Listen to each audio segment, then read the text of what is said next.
Let me ask you something. Why do you feel the need to fill silence? Is it discomfort, awkwardness, or maybe you don't even notice that you're doing it? I didn't either, until a coaching session, a childhood memory, and one quiet morning with my son all collided. And I finally saw how my need to fill space was keeping me from presence, from connection, from clarity even.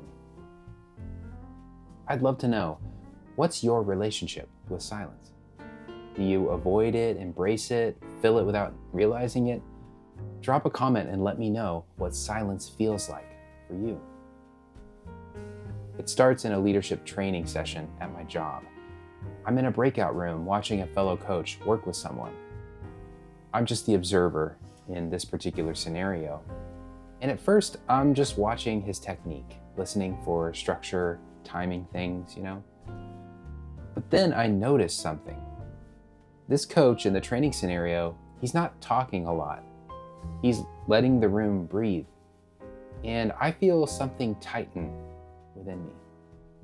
Because if I were in his seat, I'd be filling that space. I'd be jumping in, reassuring, redirecting, anything to avoid the quiet, And now, from the outside looking in, I'm seeing it differently. The power of the pause. How silence gives people space to open. How it lets something deeper emerge. That moment sticks with me. It follows me home and it brings something up, something older. I start thinking about how I grew up. Our house was never quiet. The TV was always on. Always.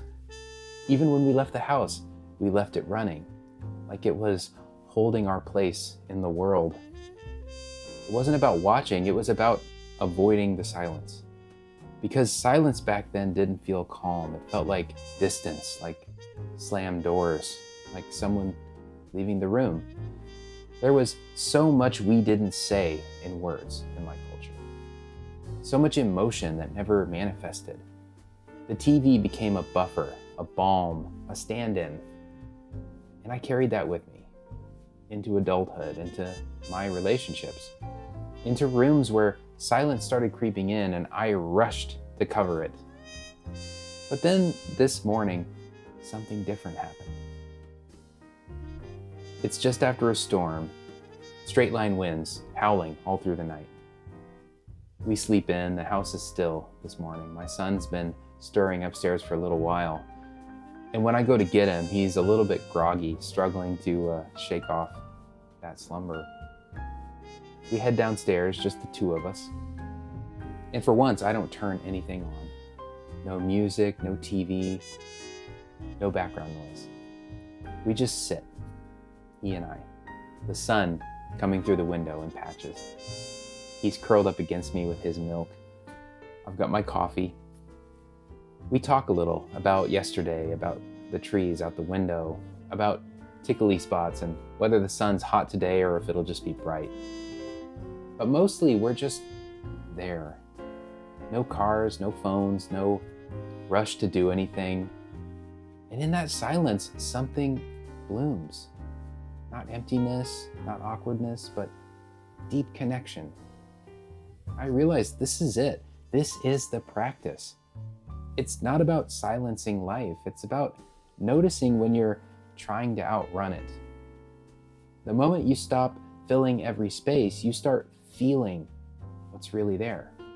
And oftentimes what's right in front of you is beautiful. I used to fill silence like it was a problem to solve, a gap that needed patching. But now I'm learning negative space isn't empty. It's where presence shows up. It's where connections can breathe. So here's a quiet invitation. The next time you reach for something to fill that silence, a remote, a podcast, even just a reflexive scroll, don't. Not right away. Just pause. Notice what's around you and what isn't. You might find that silence has been holding more than you thought.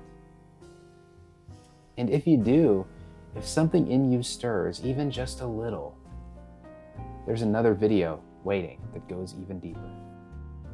It's about what happens when you've been chasing validation your whole life.